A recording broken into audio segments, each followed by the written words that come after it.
মধ্যপ্রাচ্যে অস্থিরতা আর স্থবিরতা। ওয়াশিংটনের সাথে হাত মিলিয়ে যারা নিজেদের দেশের সুরক্ষার নামে আমেরিকার ঢাল হিসেবে কাজ করবে তাদের পরিণতি হবে অত্যন্ত ভয়াবহ। সম্প্রতি এক বিস্ফোরক বার্তায় এই চরম হুঁশিয়ারি উচ্চারণ করেছে তেহরান। ইরানের খাদাম আল আম্বিয়া সেন্ট্রাল হেডকোয়ার্টার্সের commander major general Ali Abdollahi স্পষ্ট ভাষায় জানিয়ে দিয়েছেন, কোনো আঞ্চলিক রাষ্ট্র যদি আমেরিকার স্বার্থ রক্ষার জন্য নিজেদের বলির পাঁঠা বানায় তবে তাদেরকেও এই সর্বনাশা যুদ্ধের লেলিহান শিখায় পুড়ে ছাই হতে হবে। গত শনিবার দেওয়া ওই বার্তায় জেনারেল আবদুল্লাহি বর্তমান পরিস্থিতিকে অত্যন্ত উদ্বেগজনক বলে অভিহিত করেছেন। তার মতে যুক্তরাষ্ট্র অত্যন্ত পরিকল্পিতভাবে এবং দ্রুত গতির সাথে পুরো মধ্যপ্রাচ্যে এক দীর্ঘমেয়াদী ও ব্যাপক আঞ্চলিক যুদ্ধ বাঁধিয়ে দেওয়ার হীন চক্রান্তে লিপ্ত রয়েছে। সাম্রাজ্যবাদী আধিপত্য বিস্তার এবং অবৈধ প্রভাব বজায় রাখার এই বিপজ্জনক পথ থেকে মুসলিম দেশগুলোকে অবিলম্বে সরে আসার আহ্বান জানিয়েছেন তিনি। আমেরিকার এই অপরাধমূলক কর্মকাণ্ডের গভীর পরিণতি সম্পর্কে সবাইকে আগে থেকেই সতর্ক থাকার পরামর্শ দিয়েছে তেহরান। ইরানে এই শীর্ষ সামরিক কর্মকর্তার মতে বিগত 40 দিন ধরে চলা যৌথ আগ্রাসনের মাধ্যমে এটি পরিষ্কার হয়ে গেছে যে মার্কিন যুক্তরাষ্ট্র অত্যন্ত স্বার্থপর। নিজেদের ধ্বংসাত্মক ও শয়তানি উদ্দেশ্য হাসিল করার জন্য তারা মুসলিম দেশগুলোর সম্পদ, মূলধন এবং কৌশলগত অবকাঠামোকে নির্বিঘ্নে ব্যবহার করছে। অথচ দিন শেষে এই দেশগুলোর নিজস্ব স্বার্থ বা নিরাপত্তার কথা ওয়াশিংটন বিন্দুমাত্র চিন্তা করে না। নিজের মুষ্টিমেয় এবং ক্লান্ত সেনাদের বাঁচানোর জন্য আঞ্চলিক রাষ্ট্রগুলোকে এক ধরনের আত্মঘাতী ঢাল হিসেবে ব্যবহার করছে মার্কিন প্রশাসন।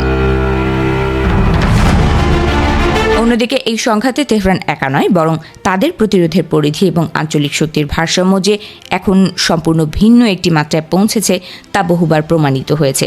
আমেরিকা এবং ইসরায়েল যৌথভাবে নানা অপকৌশল এবং আগ্রাসী নীতি গ্রহণ করেও ইসলামী প্রজাতন্ত্র ইরানের বিরুদ্ধে তাদের কোনো কাঙ্ক্ষিত লক্ষ্য অর্জন করতে পারেনি।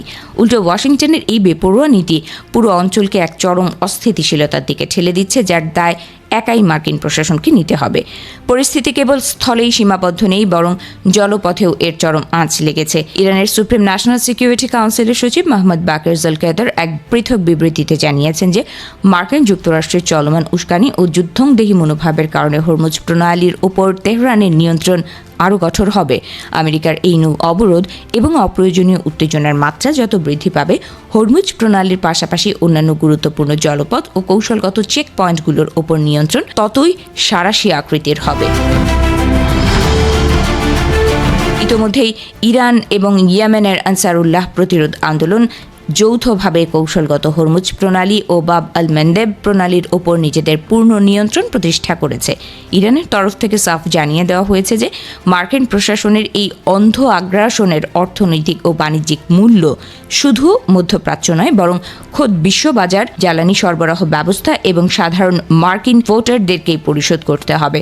অর্থাৎ ওয়াশিংটনের ভুল নীতির খেসারত গোটা বিশ্বকেই কোনো না কোনোভাবে দিতে বাধ্য করা হচ্ছে। বর্তমানে যুদ্ধ পরিস্থিতির মোড় কোন দিকে যাবে তা নিয়ে বিশ্বজুড়ে ভূ রাজনীতির বিশ্লেষকদের মনে গভীর উৎকণ্ঠা তৈরি হয়েছে। একাধারে মধ্যপ্রাচ্যের মাটিতে মার্কিন ঘাঁটিগুলোর ওপর ইরানি পাল্টা আক্রমণ এবং অন্যদিকে সমুদ্রপথে বাণিজ্য রুট অবরুদ্ধ করার কৌশল আন্তর্জাতিক অর্থনীতিকে প্রচণ্ড চাপের মুখে ফেলছে। কূটনীতির টেবিলে সমাধানের সমস্ত রাস্তা যখন প্রায় বন্ধ হওয়ার উপক্রম, তখন তেহরানের এই অনমনীয় ও আক্রমণাত্মক অবস্থান আমেরিকার আঞ্চলিক মিত্রদের জন্য গভীর এক আতঙ্কের কারণ হয়ে দাঁড়িয়েছে।